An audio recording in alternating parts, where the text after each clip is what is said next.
Tarehe 22 mwezi wa pili kwa mwaka 2022 ndipo pale mgogoro wa vita ulipoanza kati ya taifa la Urusi pamoja na taifa la Ukraine. Lakini hata hivyo mpaka sasa ni miaka mitatu katika mgogoro huu wa vita ambao unaendelea kwa mwaka huu 2025.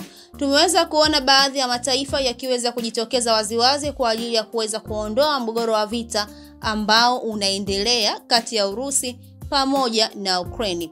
Unakuja kuangalia kwa mwaka 2024-2023 jinsi gani ambapo taifa la Marekani chini ya rais wake wa kipindi hiko Joe Biden katika kuhakikisha kwamba anasapoti taifa la Ukraine kwa asilimia zote katika mgogoro wa vita ambao ulikuwa unaendelea kati ya Urusi pamoja na Ukraine. Unakuja kuangalia jinsi gani ambavyo baadhi ya mataifa wenyewe na kwa upande mwingine naweza nikasema hivi wakiweza kusapoti kwa asilimia zote katika taifa la Ukraine, lakini vile vile kuna baadhi ya mataifa yakiweza kusapoti katika taifa la Urusi. Ni vigumu sana kujitokeza waziwazi kusema mimi na support taifa la Urusi kwa sababu ya vikwazo ambavyo utaweza kuwekewa katika taifa lako. Na hili tumeweza kuona kwa mwaka jana 2024 pale ambapo taifa la Iran lilivyoweza kujitokeza waziwazi na kusema mimi na support upande wa Urusi. Jinsi gani ambavyo taifa la Marekani lilivyoweza kumwekea vikwazo taifa la Irani katika masuala mazima la kuweza kusaidia taifa la Urusi. Lakini hata hivyo unakuja kuangalia hata rais wa Ukraine Zelensky na yeye ni jinsi gani ambavyo huwa akiweza kuomba misaada mbalimbali katika baadhi ya mataifa kwa ajili ya kuweza kumsaidia kwa lengo la kuweza kushinda vita ambayo inaendelea kati ya Urusi pamoja na Ukraine. Sasa ni kwamba rais wa Marekani Donald Trump ameitaka Urusi kuweza kusitisha vita kwa siku 30 na Ukraine. Unaweza ukaona kwamba hii inawezekana kwa upande wa Urusi kuweza kusimamisha mgogoro wa vita ndani ya siku 30 katika taifa la Ukraine.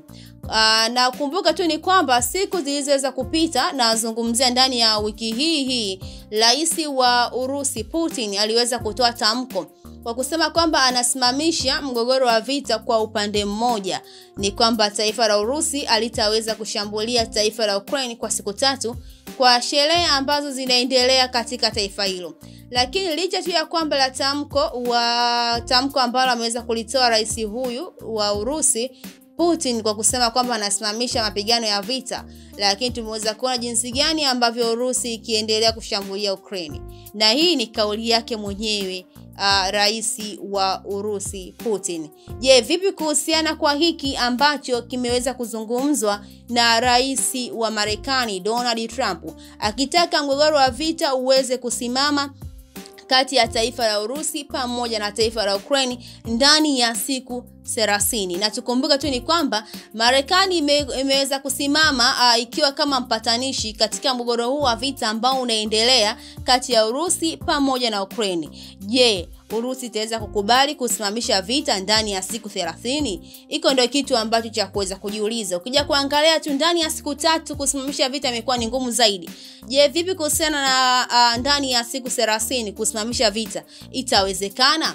Na hata hivyo unakuja kuangalia kipindi ambacho mazungumzo yakiwa yanaendelea kwa ajili ya kuweza kuondoa mgogoro wa vita kati ya Urusi pamoja na Ukraine. Tuliweza kuona jinsi gani ambavyo sasa rais wa Marekani Donald Trump akiweza kufanya mazungumzo na pande zote mbili, akifanya mazungumzo na rais wa Ukraine Zelensky, lakini hata hivyo akifanya mazungumzo na rais wa Urusi Putin. Japokuwa ni mazungumzo ya aina mbili tofauti, naweza nikasema hivi, kwa sababu unakuja kuangalia katika upande wa Ukraine rais wa Marekani Donald Trump alikuwa anaonana na Zelensky ana kwa ana kwa ajili ya kuweza kufanya mazungumzo, lakini inakuwa tofauti kwa kuweza kufanya mazungumzo ya ana kwa ana na rais wa Urusi Putin, ambapo alikuwa anatumia kufanya mazungumzo naye kwa njia ya simu. Lengo ni kuweza kuondoa mgogoro wa vita ambao unaendelea kati ya Urusi pamoja na Ukraine.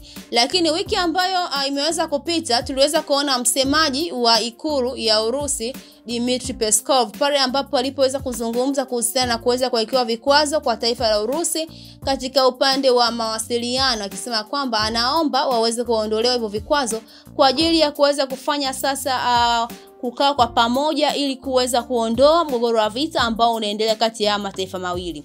Kuna vitu vingi sana vya kuweza kujiuliza katika hili ambalo rais wa Marekani Donald Trump ambapo ameweza kusema kwamba taifa la Urusi linabidi liweze kusimamisha vita ndani ya siku.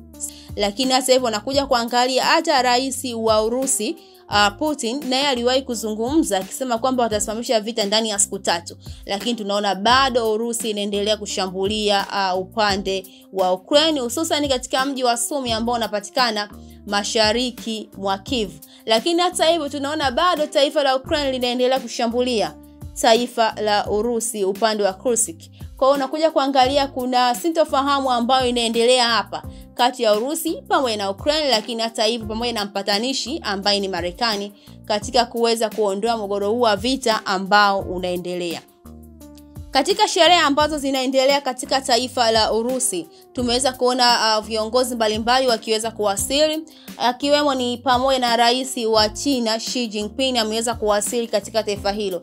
Lakini hata hivyo sambamba na rais wa Burkina Faso naye ameweza kuwasili, Captain Ibrahim Traore naye ameweza kuwasili. Lakini hata hivyo tumeweza kuona rais wa Jamhuri ya Muungano wa Tanzania Mheshimiwa Dr. Samia Suluhu Hassan na yeye ameweza kutuma ujumbe kuhusiana na kile ambacho kinaendelea katika taifa la Urusi. La Urusi wapo katika sherehe zao kwa sasa hivi, na mpaka tarehe 10 ndipo pale ambapo Trump alisema mgogoro wa vita uweze kusimama. Leo ni tarehe 9, kesho ni tarehe 10. Kwa hiyo tarehe 11 ndio mgogoro wa vita unaweza ukaendelea. Lakini tunaona bado mgogoro wa vita unaendelea licha ya kwamba Putin mwenyewe alisema mgogoro huu wa vita unabidi usimame ndani ya siku 3. Tutumie ujumbe uweze kutuambia kwa hiki ambacho ameweza kuzungumza rais wa Marekani Donald Trump kuwataka taifa la Urusi kuweza kusimamisha mapigano ndani ya taifa la Ukraine ndani ya siku 30. Je, inawezekana? Mimi naitwa Georgina Mwatatu, nikwambie tu kwamba usisahau kusubscribe, kulike, share pamoja na kucomment.